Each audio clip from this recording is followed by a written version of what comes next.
انسان کی پہلے ترجیحات بدل گئی ہیں جی پہلے ترجیح یہ ہوتی تھی 90% ہر مسلمان یہ چاہتا تھا کہ میرا بیٹا امام بخاری جیسا محدث پیدا ہو، سبحان اللہ، میرا بیٹا ابو حنیفہ جیسا فقیہ پیدا ہو، بے شک میرا بیٹا ابو طحاوی جیسا محقق پیدا ہو، بے شک، میرا بیٹا امام غزالی جیسا فلسفی پیدا ہو، سبحان اللہ، میرا بیٹا جنید بغدادی جیسا صوفی پیدا ہو، میرا بیٹا عبد القادر غوث اعظم جیسا ولی کامل پیدا ہو۔ لیکن آج لوگوں کی ترجیحات بدل گئی ہے۔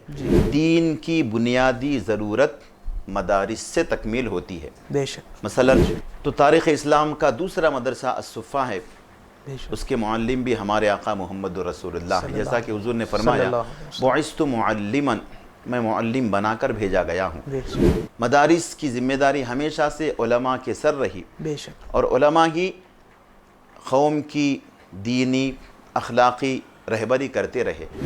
مدارس اسلامیہ کی ضرورت ابتدا سے رہی، بلکہ آج اور زیادہ ہے۔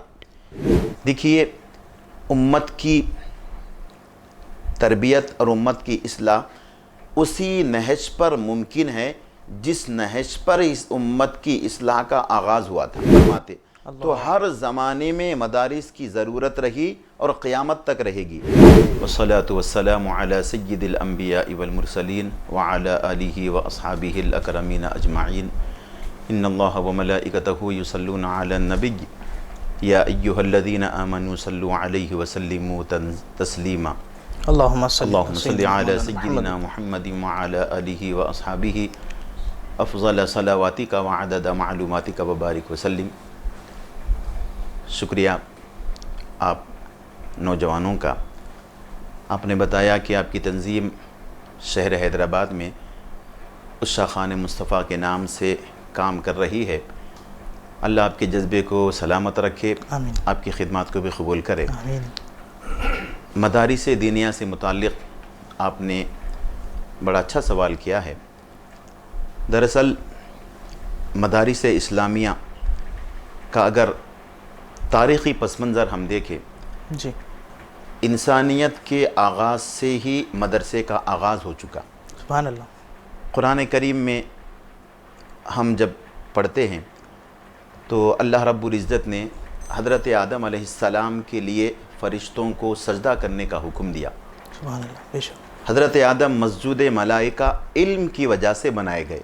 اللہ نے فرمایا وَعَلَّمَ آدَمَ الْأَسْمَاءَ كُلَّهَا، اللہ تعالیٰ نے حضرت آدم علیہ السلام کو تمام علوم اسماء کے عطا فرمائے۔ بے شک، وہ علوم فرشتوں کو نہیں دیے گئے تھے، جی، اسی لیے ان کو مسجود حضرت آدم بنایا گیا۔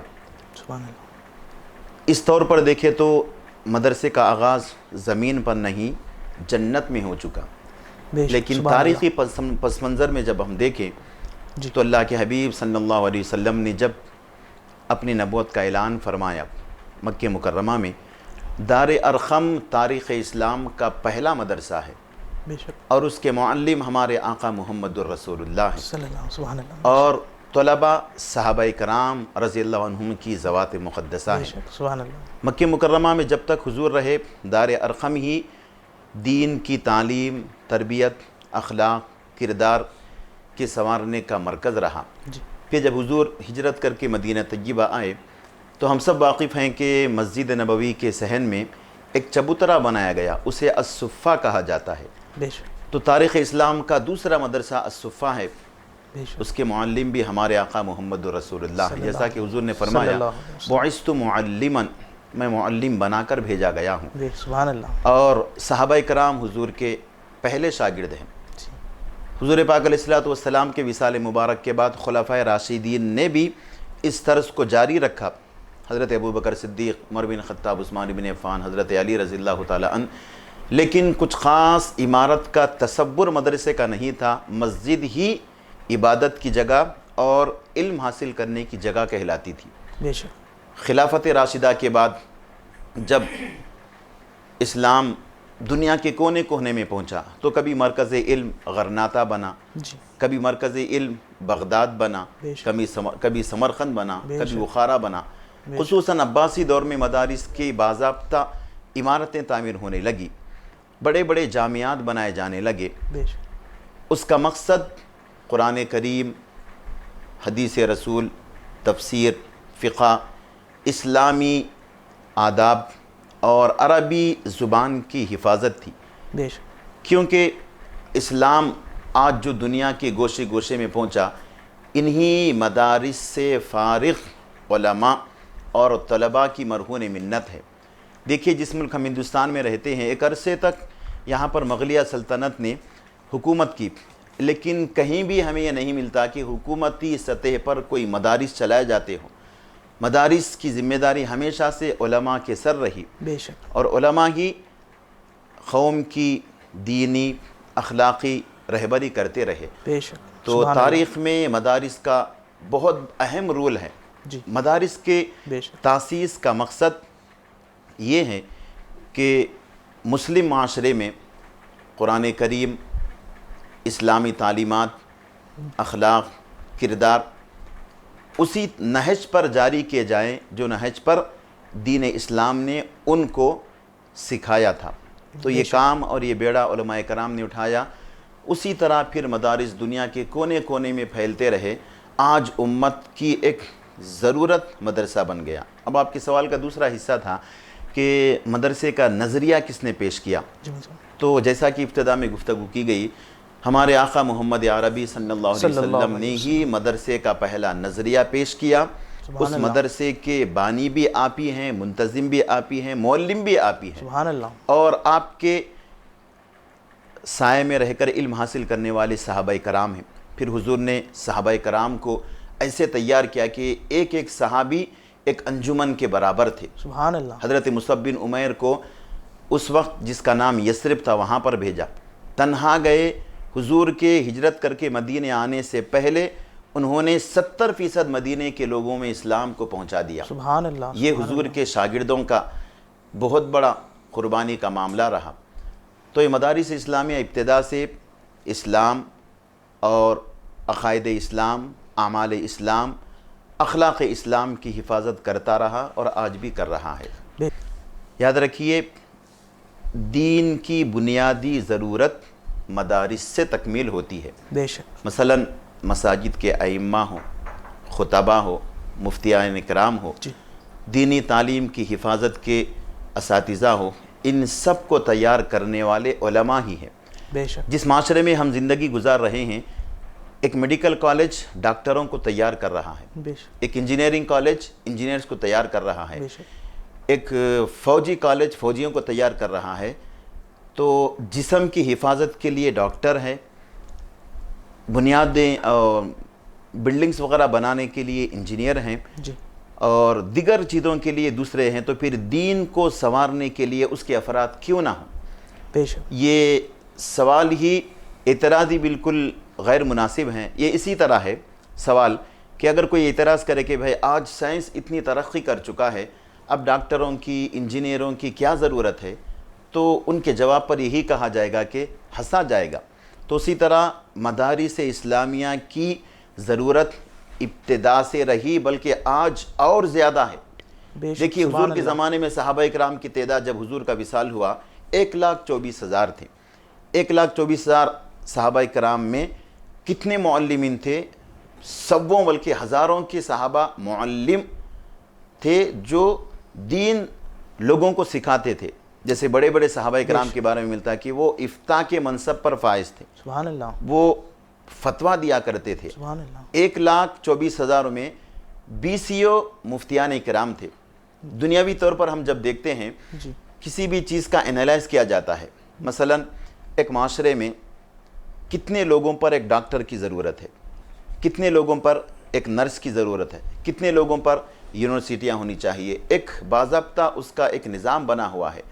ہندوستان ہی فرض کر لیجئے، ہندوستان میں اگر 20 کروڑ مسلمان اگر مانے جائیں تو کتنے جامعات ہونے چاہیے، کتنے مدارس ہونا چاہیے؟ اس کے مقابلے میں اگر ہم دیکھیں تو اسلامی مدارس گنتی کے 5 سے 8 10 بھی نہیں ملیں گے۔ اللہ تو اس دور میں مدارس کی ضرورت پہلے سے اور کہیں زیادہ ہے۔ بے شک مدارس کا کام مسلم معاشرے کے اخلاق کو، ایمان کو سنوارنا ہے، اور مدارس وہی کام انجام دے رہے ہیں جو انجینئرنگ کالج ڈاکٹر کے لیے انجام دے رہے ہیں، ڈاکٹر کے لیے میڈیکل کالج انجام دے رہے ہیں، انجینئر کے لیے انجینئرنگ کالج.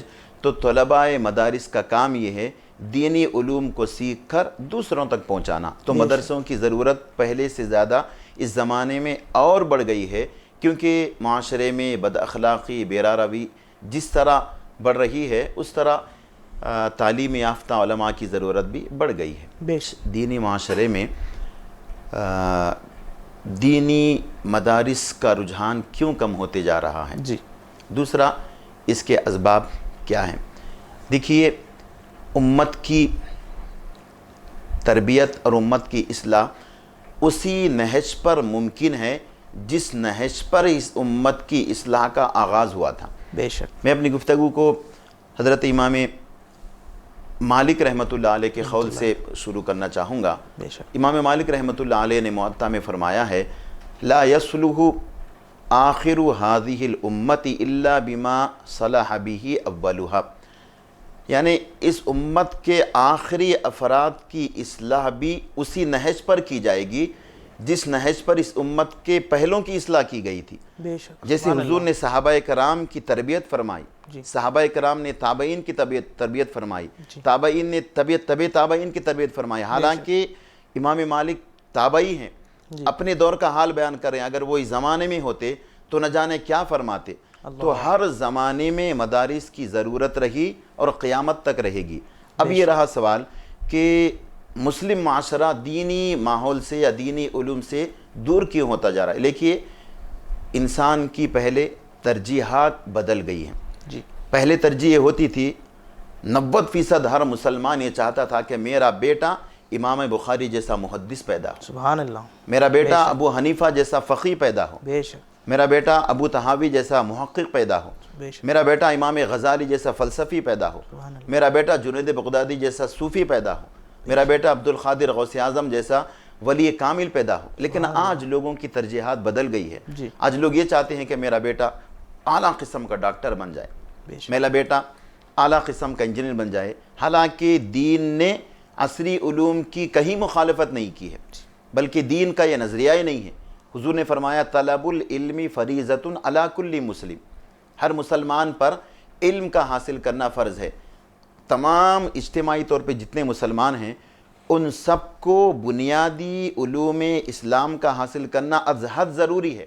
جیسے آپ مسلمان ہیں، بالغ ہو گئے ہیں، آپ پر طہارت کے مسائل سیکھنا فرض، آپ پر نماز کے مسائل سیکھنا فرض، اگر آپ پر زکوٰۃ فرض ہو گئی ہے زکوٰۃ کے مسائل سیکھنا فرض، اگر آپ پر حج فرض ہو گیا ہے حج کے مسائل سیکھنا فرض. آج لوگوں میں ذہن بن گیا ہے کہ بھائی دینی تعلیم حاصل کرنا مولویوں کا کام ہے. یہ غلط نظریہ ہے. ہاں، دوسری بات یہ سکتی ہے، اس کے علاوہ ایک تفصیلی علم ہے، مکمل علم ہے، اسے علم تکمیلی بھی کہتے ہیں. وہ چند لوگوں کی ذمہ داری، جیسے قرآن کریم نے فرمایا وَمَا كَانَ الْمُؤْمِنُونَ لِيَنْفِرُوا كَافَّةً، تمام کے تمام مسلمان نکل کر دینی تعلیم اگر حاصل کریں گے تو دنیا کے دوسرے کام کون سر انجام دیں گے. تو بعض لوگ طب کا شعبہ اختیار کریں، بعض انجینئر کا شعبہ اختیار کریں، بعض سپاہی بنے، بعض علماء بنے، تاکہ ان کی تربیت کرنے والی علماء کی جماعت بھی ہو. سبحان اللہ. دوسری بات یہ ہے کہ ہمارے لوگوں نے تعلیم کو معیشت سے جوڑ دیا ہے. جی. تعلیم الگ ہے، معیشت الگ ہے. ایک بندے مومن کا یہ ایمان رہنا چاہیے کہ میں ڈاکٹر بنوں یا حافظ قرآن بنوں، میں انجینئر بنوں یا عالم دین بنوں، ہر حال میں مجھے رزق دینے والی ذات میرے رب العالمین کی ہے. آج لوگ یہ سمجھ رہے ہیں کہ میرا بچہ حافظ قرآن بن جائے گا، عالم دین بن جائے گا تو مسجد میں امامت کرے گا، مدرسے میں پڑھائے گا، وہ کیا کمائے گا. تو ہم نے علم کو معیشت کمانے کا ذریعہ بنا لیا ہے. اسی لیے آج دیکھتے ہیں عوام تو عوام ہے، خواص بھی اپنے بچوں کو دینی جامعات میں شریک نہیں کروا رہے ہیں. یا ایک مدرسے کے صدر مدرس ہیں یا ایک ادارے کے ناظم ہیں، ان کے بچے ان کی طرح نہیں بن پا رہے ہیں. وجہ کیا ہے؟ وہ نہیں بنائے ہیں. تو یہ بہت بڑا المیہ ہے ہمارے معاشرے کا کہ دینی رجحان یقیناً کم ہوتے جا رہا ہے. اس کی وجہ مادہ پرستی ہے، دنیا کو ترجیح دینا ہے. بندے مومن وہ ہے دنیا پر آخرت کو ترجیح دیتا ہے. تو جو لوگ آخرت پر دنیا کو ترجیح دیتے ہیں تو پھر ان کی ترجیحات بدل گئی ہیں۔ یہی وجہ ہے کہ آج ہمارا معاشرہ دینی ماحول، دینی مزاج اور دینی علوم سے دور ہوتا جا رہا ہے۔